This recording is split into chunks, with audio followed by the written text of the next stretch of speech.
Hi friends, welcome to not వైద్యం. ఈరోజు మనం చాలా మంది కూడా కడుపులో కఫంతో చాలా ఇబ్బందులు పడుతూ ఉంటారు. ఎంతో మంది కూడా ఈ సమస్యని భేదిస్తున్న వాళ్ళు ఉన్నారు. అయితే ఈ సమస్య కోసం చాలా మంది వేలు పెట్టి కక్కడాలు ఇలా చాలా రకాలు కూడా చేస్తూ ఉంటారు. అయితే కొంతమందికి కక్కడం కష్టంగా ఉంటుంది, కడుపులో కఫం అలాగే ఉంటుంది. ఇది ఆకలి కానివ్వదు, ఎప్పుడు గొంతులోకి తీయగా ఏదో ఒకటి వస్తూనే ఉంటుంది, సరిగా డైజెషన్ కాదు, కాన్స్టిపేషన్ ప్రాబ్లం రావడం, కడుపులో ఎప్పుడు ఉబ్బరంగా కడుపు నొప్పిగా ఉండడం, లేదా ఏది తినాలనిపించకపోవడం, ఏదైనా కొద్దిగానే తినాలి, కొద్దిగా కన్నా ఎక్కువ తినలేకపోవడం, ఇలాంటి సమస్యలు చాలా మంది ఫేస్ చేస్తుంటారు. కొంతమంది చిన్నపిల్లలకైతే కడుపులో నోట్లోకి నురుగులాగా కూడా వస్తూ ఉంటుంది.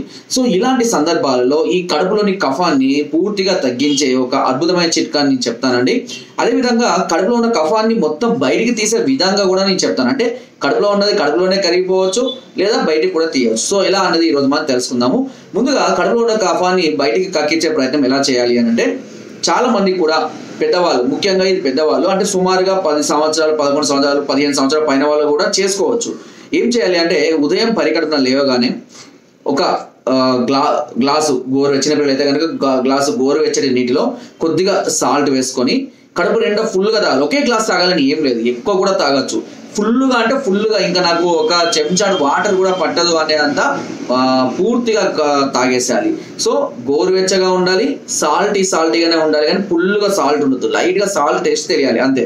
సో అలా వేసుకొని కడుపు నిండా ఫుల్గా తాగండి. మగవాళ్ళైనా, ఆడవాళ్ళైనా, పెద్దవాళ్ళైనా, చిన్నవాళ్ళైనా, ఎవరైనా సరే ఫుల్ వాటర్ తాగాలి. కడుపు నిండా తాగాల్సిన వాటర్ తాగిన తర్వాత ఒక 5 నిమిషాలు అటు ఇటు నడవడమో, కడుపు అటు ఇటు కదిలించడమో చేయండి అంతే.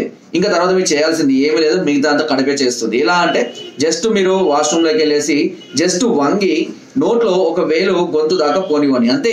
డోక రావాలి అంతే, డోకులాగా రావాలి. జస్ట్ మీరు వంగి ఇలా డోకు వచ్చినట్టు వేలు పెట్టేసుకోండి అంతే. మిగతా కఫం అంతా ఆటోమేటిక్గా చిక్కగా మీకు బయటికి వచ్చేస్తూనే ఉంటుంది. కడుపులో ఎంత కఫం ఉందో అంత కఫం బయటికి వచ్చేస్తూనే ఉంటుంది. ఒక 5 నుంచి, మరీ గట్టిగా డోకు తీయకండి, మామూలుగా చేయండి. వాటర్ వచ్చేస్తుంది, ఏం సమస్య ఉండదు, ఏ సైడ్ ఎఫెక్ట్ ఉండదు. ఇలా ఒకేసారి మీకు తీసుకోవడం ఇబ్బంది ఉంటే వారానికి ఒకసారి ఇట్లా చేసుకోండి. ఇలా చేసినట్లయితే కడుపులో ఉన్న కఫం అనేది పూర్తిగా బయటికి వెళ్తుంది. ఇది కొద్ది రోజులు కఫం ఉండడం వల్ల ఏమవుతుందంటే చేదులాగా తయారవుతుంది, గొంతులో వస్తుంటే కూడా చేదుగా వస్తుంటది, అంటే అది ఇంకా పులిసిపోతుంది అని అర్థం. సో ఇలా కడుపులో ఈ కఫం అనేది పులిసిపోవడం వల్ల ఎసిడిటీ లాంటివి కూడా పెరిగే అవకాశం అధికంగా ఉంటుంది. దీనివల్ల కడుపులో నొప్పి, కడుపులో మంట, కడుపు ఉబ్బరము ఇలాంటివి వచ్చే అవకాశాలు కూడా అధికంగా, పుల్లటి తేన్పులు కూడా వస్తూ ఉంటాయి. సో ఆ విధంగా కూడా వస్తుంటాయి. ఇలా ఒక్కసారి చేసినట్లయితే కనుక సుమారుగా 1 నెల నుంచి 2 నెలల వరకు కడుపులో మళ్ళీ కఫం అనేది రాకుండా, కడుపుకు ఎలాంటి ఇబ్బంది కలగకుండా, ఈజీ డైజెషన్ అయ్యే విధంగా, ఈజీ కాన్స్టిపేషన్ ప్రాబ్లం తగ్గే విధంగా మనం కడుపు అనేది మళ్ళీ నార్మల్గా అవుతుంది. అంటే కడుపులో ఉన్నటువంటి ప్రేగులలో ఉన్నటువంటి పూర్తి కఫం అంతా కూడా బయటికి వచ్చేస్తూ ఉంటుంది. ఆ విధంగా కడుపులో తాగిన నీరంతా కూడా మనకు ఆ నంజును తీసుకొని బయటికి వచ్చేస్తుంటుంది. ఇక ఇవన్నీ చేయలేము సార్, మేము కక్కలేము, మాకు ఈ కక్కడం చాలా ఇబ్బంది, లేదా కక్కినప్పుడు కొంచెం కడుపు నొప్పి వస్తుందండి. సో అంటే కడుపు పట్టుకున్నట్టు నొప్పిగా ఉంటుంది, బట్ ఏం కాదు. ఒకవేళ మాకు ఇది కూడా చాలా ఇబ్బందిగా ఉంది, పిల్లలు కూడా మేము కక్కలేము అని అంటారు కదా. సో అలాంటప్పుడు ఈ కక్కకుండా కూడా చేసే ఒక అద్భుతమైన చిట్కా కూడా నేను చెప్తా అండి. దీనికి వాము వాటర్ అండి. వాము వాటర్ని ఒక మూతని, వాము వాటర్ ఎలా తయారు చేసుకోవాలో కూడా చెప్తాను. అంటే మామూలుగా అయితే రెడీమేడ్ దొరుకుతాయి, బట్ దీన్ని ఎలా తయారు చేసుకోవాలో కూడా చెప్తాను. వాము ఒక హాఫ్ లీటర్ వాటర్ తీసుకొని అందులో సుమారుగా 150 గ్రాముల వామును వేయండి. వేసి నిదానంగా మరగనివ్వాలి. నిదానంగా మరిగి వాటర్ కొంచెం ఇంకిన తర్వాత వడబోసుకొని ఆ నీటిని ఉదయం పూట పరికడుపున ఒక చెంచాడు చొప్పున తాగిస్తూ ఉండాలి అంతే. రోజు ఉదయం పూట పరికడుపున ఒక చెంచాడు ఈ వాము నీటిని తాగిస్తూ ఉండాలి పిల్లలకు. అదే అంటే మరీ చిన్న పిల్లలైతే తక్కువ మోతాదు, పెద్దవాళ్ళైతే 1 స్పూన్ కదా 2 స్పూన్లు కూడా తాగొచ్చు. అదేవిధంగా ఒకవేళ పెద్దవాళ్ళైతే కాకరాకు రసంలో కొద్దిగా తేనె కలుపుకొని పరికడుపునే తీసుకుంటుండాలి. 1 చెంచాడు కాకరాకు రసం, 1 చెంచాడు తేనె, దీన్ని కలుపుకొని కూడా పరిగడుపునే తీసుకుంటూ ఉండాలి. ఇలా చేసుకుంటూ వచ్చినా కూడా కడుపులో ఉన్న కఫం అనేది పూర్తిగా కరిగిపోయి ఆటోమేటిక్గా మీకు మీరు తిన్న ఆహారంతో బయటికి వచ్చేస్తూ ఉంటుంది. లేదా ఇంకొకటి ఉంటుంది, త్రిఫల చూర్ణం దాదాపు అన్ని రకాల ఆయుర్వేదిక్ షాపులలో అవైలబుల్గా ఉంటుందండి. ఇది కాన్స్టిపేషన్ సమస్యను పూర్తిగా తగ్గించడానికి, వాతాన్ని మళ్ళీ నార్మల్గా బాడీలో ఎలాంటి వాతత్వం కలగకుండా చూడడానికి ఇది చక్కగా అద్భుతంగా పనిచేస్తుంది. ఇది త్రిఫల గురించి మనకు చాలా వరకు మన అందరికీ తెలిసిందే. దీన్ని ఉదయం పూట పరికడుపున ఒక గ్లాసు గోరువెచ్చటి నీళ్ళలో పరికడుపునే తీసుకోవాలి.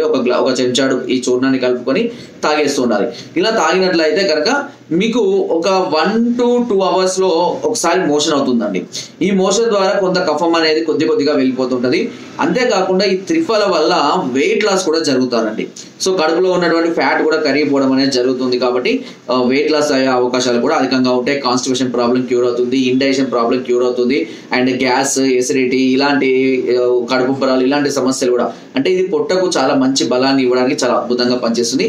ఈ విధంగా కూడా మనం కడుపులో ఉన్నటువంటి కఫాన్ని పూర్తిగా కడుపులోనే తీసేసుకోవచ్చు. ఓకే, ఈ విధంగా ఈ కఫాన్ని తగ్గించుకున్నట్లయితే ఎన్నో రకాలైనటువంటి వ్యాధులు, అంటే తల తిరగడాలు, కళ్ళు తిరగడాలు, కడుపు ఉబ్బరం, కడుపు మంట, కాలు చేతులు లాగడాలు, చాలా రకాల సమస్యలు వస్తాయండి. ఎసిడిటీ, ఇవన్నీ సమస్యలు పూర్తిగా తగ్గిపోయి మళ్ళీ కడుపు అంతా కూడా చాలా ప్రశాంతంగా హ్యాపీగా ఉంటుంది. తర్వాత మనం ఎన్ని తిన్నా కూడా మళ్ళీ కొద్ది రోజుల దాకా ఇవ్వాలి. మళ్ళీ కొద్ది రోజులు మళ్ళీ ఇదే ప్రాసెస్ రిపీట్ చేసుకోండి. ఇలా చేసుకుంటూ కనుక మనం ఈ కడుపులో ఉన్నదాన్ని అంతా కనుక బయటికి తీసేస్తున్నట్లయితే ఈ పసర్ని, కడుపు కూడా చాలా హ్యాపీగా ఫీల్ అవుతుంది. అండ్ మనకు కావాల్సిన దానికన్నా ఎక్కువ ఎనర్జీని ఇవ్వడానికి అది ఉపయోగపడుతుంది. ఓకే, సో ఫ్రెండ్స్, ఇది చిట్కా. మీకు కనుక నా వీడియో నచ్చినట్టయితే లైక్ చేయండి, షేర్ చేయండి, అండ్ సబ్స్క్రైబ్ చేయడం మాత్రం అస్సలు మర్చిపోదు. చాలా మంది చూస్తున్నారు బట్ సబ్స్క్రైబ్ చేయలేదు. దయచేసి అందరూ సబ్స్క్రైబ్ చేసుకోండి. అండ్ మీకు ఎలాంటి సమస్యలతో బాధపడుతున్నా, ఎలాంటి ప్రాబ్లమ్స్ ఉన్నా నాకు వాట్సాప్ ద్వారా కానీ లేదంటే నేరుగా కూడా కాల్ చేయొచ్చండి. కింద స్క్రోల్ నెంబర్స్కి ఫోన్ ద్వారా, వాట్సాప్ ద్వారా కాంటాక్ట్ చేయొచ్చు. లేదా కింద డిస్క్రిప్షన్లో మన యొక్క అడ్రస్ కూడా ఉంటుంది. నేరుగా వచ్చి కూడా మమ్మల్ని సంప్రదించి మీ అన్ని రకాల సమస్యలకు సలహాలని, సూచనలు, మెడిసిన్స్ పొందవచ్చు. అండ్ మీరు రాలేని పరిస్థితులు ఉంటే కొరియర్ ద్వారా కూడా మెడిసిన్ తెప్పించుకునే అవకాశం నాటుగా చాలా మీకు అందిస్తుంది. అండ్ కింద డిస్క్రిప్షన్ మన గ్రూప్ లింక్ ఉంటుంది. లింక్ ద్వారా జాయిన్ అవ్వండి. మరిన్ని అద్భుతమైన చిట్కాలు అందరూ ఎప్పటికప్పుడు పంపిస్తూనే ఉంటాను. Thank you.